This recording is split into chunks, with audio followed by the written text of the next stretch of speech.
Hello दोस्तों, आपका मेरे चैनल में स्वागत है। आज की कथा नारद का शूद्र रूप में जन्म।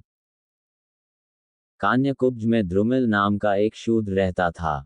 उसकी पत्नी कलावती बांझ होने पर भी पतिव्रता थी। उसके बांझपन का कारण उसके पति में दोष होना था। एक बार उसके निवास क्षेत्र के समीप महतपस्वी कश्यप जी का शुभ आगमन हुआ तो द्रुमिल ने अपनी पत्नी को महर्षि कश्यप से गर्भाधान कराने का आदेश दिया।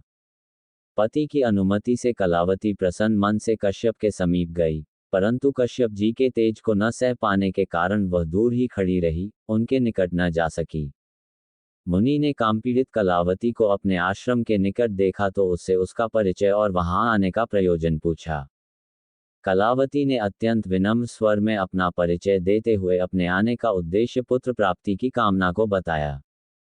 कलावती ने ये भी निवेदन किया कि रति याचना करने वाली स्त्री को निराश करने से पुरुष को बहुत दोष लगता है।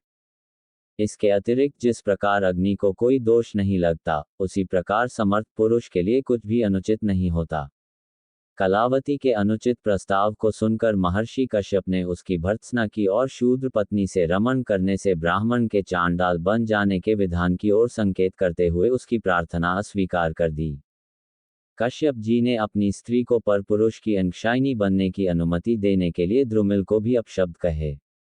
इसी बीच कश्यप जी ने मेनका को आकाश मार्ग से जाते देखा तो उसके रूप को देखकर ही मुनि का वीर्यपात हो गया। कलावती ने वह पान कर लिया और पति के समीप जाकर सारा वृतांत यथावत कह सुनाया। द्रुमिल ने ब्रह्मवीर्य की यत्न से रक्षा करने और समय पर वैष्णव पुत्र उत्पन्न करने का निर्देश कलावती को दिया। द्रुमिल अपनी वंश वृद्धि की संभावना से संतुष्ट होकर बदरीबन में चला गया और वहां तपश्चरण करते हुए प्राण त्याग दिए। कलावती को जब पति की मृत्यु का पता चला तो वह सती होने को उद्यत हो गई। जब वह रोते हुए सती होने जा रही थी उसी समय रास्ते में उसे एक ब्राह्मण मिले। ब्राह्मण ने रोती जा रही कलावती को रोककर पूछा कि क्यों रो रही हो, कहाँ जा रही हो। उसके पति ने तो तपस्या करते हुए प्राण त्यागे हैं, परंतु वह क्या करने जा रही है। अपने साथ एक गर्भ में पलने वाले शिशु की हत्या करने का उसे कोई हक नहीं है। उसी ब्राह्मण ने कलावती को अपने यहाँ शरण दे दिया, साथ ही उसे गर्भ की रक्षा करने का निर्देश भी दिया। यथा समय ब्राह्मण के घर में ही कलावती ने अत्यंत तेजस्वी, सुंदर एवं गुणी पुत्र को जन्म दिया, जिसका नाम नारद रखा गया। 5 वर्ष का होने पर बालक को पूर्वजन्म की स्मृति हो गई और वह श्री कृष्ण के मंत्र का जाप, भजन तथा उनके पुण्य कथाओं का श्रवण करने लगा। खेलकूद में ही बालक नारद श्री कृष्ण की मिट्टी की प्रतिमा बनाकर पूजा करने लगा। जब माँ उसे बुलाती तो बालक यही उत्तर देता कि पूजा से निवृत्त होकर आ जाऊंगा। इस प्रकार ब्राह्मण के घर बालक उत्तरोत्तर बने लगा। ब्राह्मण कलावती को अपनी पुत्री मानकर उसका और उसके बालक का यथोचित पालन पोषण करने लगा।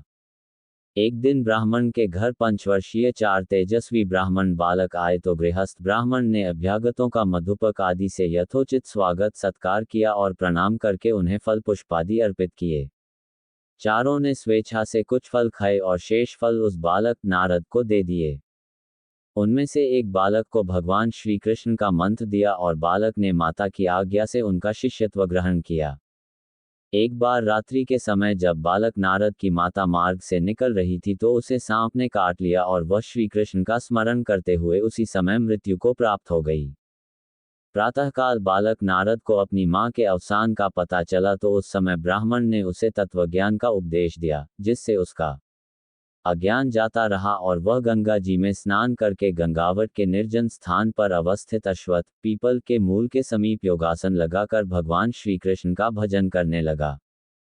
जब दिव्य सहस्र वर्ष व्यतीत हो गए तो उसे भगवान श्री कृष्ण ने बाल मुकुंद के रूप में अपनी झलक दिखाई। बालक नारद ने उस अनुपम रूपार्षि को जब पुनः देखना चाहा तो वह झलक उसे दृष्टिगोचर न हुई, इससे वह खिन्न होकर रुदन करने लगा। इस बीच उसे आकाशवाणी सुनाई दी, हे वत्स, मेरी जिस दिव्य आभा के तुमने एक बार दर्शन किए हैं उसे तुम दिव्य शरीर धारण करने पर ही पुनः देख पाओगे। ये सुनकर बालक नारद निश्चिंत हो गया। यथा समय भगवान श्री कृष्ण का स्मरण करते हुए उसका जन्म मरण से पीछा छूट गया और उसका जीवन ब्रह्म में लीन हो गया। इस प्रकार नारद जी शाप से मुक्त हो गए। ऐसी ही धार्मिक कहानियों के लिए मेरे चैनल को सब्सक्राइब करें और लाइक शेयर करें। राधे राधे।